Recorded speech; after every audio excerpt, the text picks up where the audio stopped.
السلام علیکم ورحمۃ اللہ وبرکاتہ۔ الحمدللہ رب العالمین والعاقبۃ للمتقین والصلاۃ والسلام علی اشرف الانبیاء والمرسلین نبینا و رسولنا و حبیبنا و امامنا محمد وعلی آلہ و اصحابہ اجمعین، اما بعد۔ یہ کسی ہماری بہن کی طرف سے ایک سوال کیا گیا، پہلے بھی یہ سوال کئی دفعہ آ چکا ہے کہ کیا قرآن و حدیث کی روشنی میں کوئی ایسا وظیفہ ہے جو حالت حمل میں عورت پڑھتی رہے تاکہ اسے حمل کی تکالیف ان سے نجات مل سکے، اس طرح بچے کی پیدائش کے وقت آسانی ہو سکے؟ تو کیا بچے کی پیدائش یا حالت حمل کے لیے کوئی ایسا وظیفہ موجود ہے؟ اگر ہے تو وہ بتایا جائے۔ دیکھیے، اس سلسلے میں جو صحیح بات لگتی ہے وہ یہی ہے، اور جہاں تک مجھے معلومات ہیں میرے ناقص علم کے مطابق کوئی ایسا خاص وظیفہ نہیں ہے جس سے حمل میں آسانی ہو یا بچے کی پیدائش میں آسانی ہو۔ بہت سے لوگوں نے اپنی طرف سے بے شمار اس طرح کی چیزیں جن میں یعنی پڑھنے کے لیے ایسی چیزیں بھی ہیں جو قرآن حدیث سے ہیں، آیات ہیں یا دعائیں ہیں، اور بے شمار ایسی چیزیں بھی ہیں کہ جو غیر شرعی ہیں، وہ بنا کر لوگوں کو، خواتین کو دیا ہوا ہے کہ آپ یہ پڑھیں انشاءاللہ حمل میں آسانی ہو جائے گی، یہ پڑھیں پیدائش میں آسانی ہوگی، بچہ آسانی سے پیدا ہوگا، یہ ہوگا وہ ہوگا، یہ پڑھیں بچہ خوبصورت ہوگا، یہ پڑھیں بچہ آسانی سے ہوگا، حمل کی تکلیف نہیں۔ اس کی کوئی دلیل نہیں ہے۔ ہاں، یہ ضرور ہے کہ جو عام آیات ہیں، عام احادیث ہیں، عام دعائیں ہیں نبی صلی اللہ علیہ وسلم کی جو آسانی کے لیے ہیں، تو وہ پڑھی جائیں اور اللہ سے دعا بھی کی جائے تو اس میں انشاءاللہ حرج والی بات نہیں ہے۔ مثال کے طور پر نبی اکرم صلی اللہ علیہ وسلم فرماتے ہیں کہ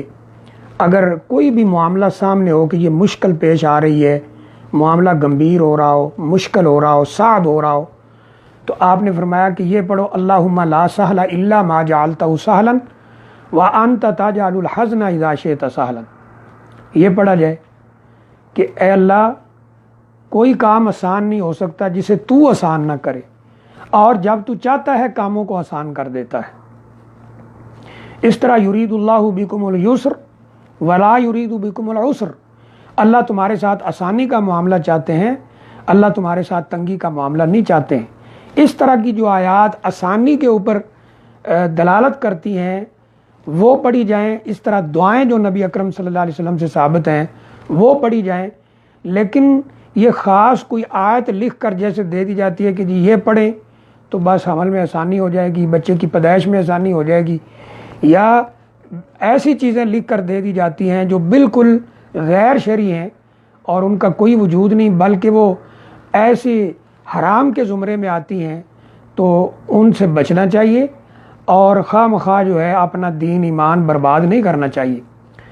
تو قرآن مجید میں یا نبی اکرم صلی اللہ علیہ وسلم سے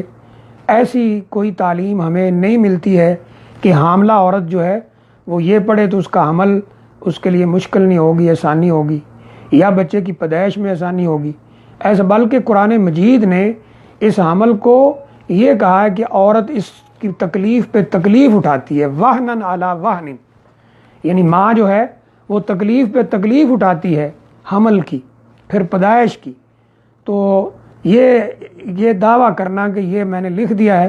بس یہ پڑھو تو یہ ہو جائے گا، یہ پڑھو تو یہ ہو جائے گا، حمل آسان ہو جائے گا، پیدائش آسان ہو جائے گی، یہ ان لوگوں کی اپنی بنائی ہوئی باتیں ہیں جس کی کوئی دلیل اللہ تعالیٰ نے نہیں اتاری ہے، اور نبی اکرم صلی اللہ علیہ وسلم سے بھی ایسا شاید کچھ بھی ثابت نہیں ہے۔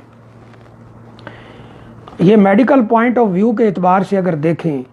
تو بعض ڈاکٹر حضرات یہ کہتے ہیں کہ جو عورت حمل کے دوران یعنی چلتی پھرتی رہتی ہے، اس کے جو خاص طور پہ آخری مہینے اس میں چھوٹا موٹا کام کاج کرتی رہتی ہے، چلتی پھرتی رہتی ہے، اس کے لیے آسانی ہوتی ہے۔ سورہ مریم اگر ہم دیکھیں تو اس میں اللہ تعالیٰ نے سیدہ مریم علیہ السلام کو کھجوریں کھانے کا حکم دیا تھا کہ یعنی ٹہنی کو ہلاؤ، اس کو ہلاؤ تو کھجوریں جو ہیں وہ گریں گی، رطب کھجوریں، تازہ کھجوریں، تو وہ کھانے کا حکم اللہ تعالیٰ نے دیا ہے، تو وہ بھی استعمال کی جا سکتی ہے۔ اس طرح ڈاکٹروں سے مشورہ کر کے اور بھی کوئی ایسی چیز ہو تو وہ استعمال کی جا سکتی ہے، اور اللہ تعالیٰ سے ساتھ ساتھ دعا جو ہے وہ بھی کرنی چاہیے کہ اللہ اس میں آسانی فرمائے. باقی خاص طور پر اس طرح کی کوئی بات شاید وہ ثابت نہیں ہے، یا جو لوگ اس طرح کرتے ہیں ان کے پاس کوئی دلیل نہیں ہے. اللہ تعالیٰ بہتر جانتا ہے. اللہ تعالیٰ سے دعا ہے اللہ ہمیں عمل کی توفیق عطا فرمائے. بلکہ بعض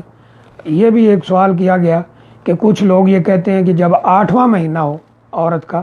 بچے کے حمل کا، تو وہ سورہ مریم کی تلاوت کرے تو عمل آسان ہو جاتا ہے. اس کی بھی کوئی دلیل نہیں ہے. تو یعنی یہ اپنی طرف سے بنائی ہوئی چیزیں ہیں. اللہ تعالیٰ سے دعا ہے اللہ ہمیں عمل کی توفیق عطا فرمائے. وآخر دعوانا الحمد للہ رب العالمین.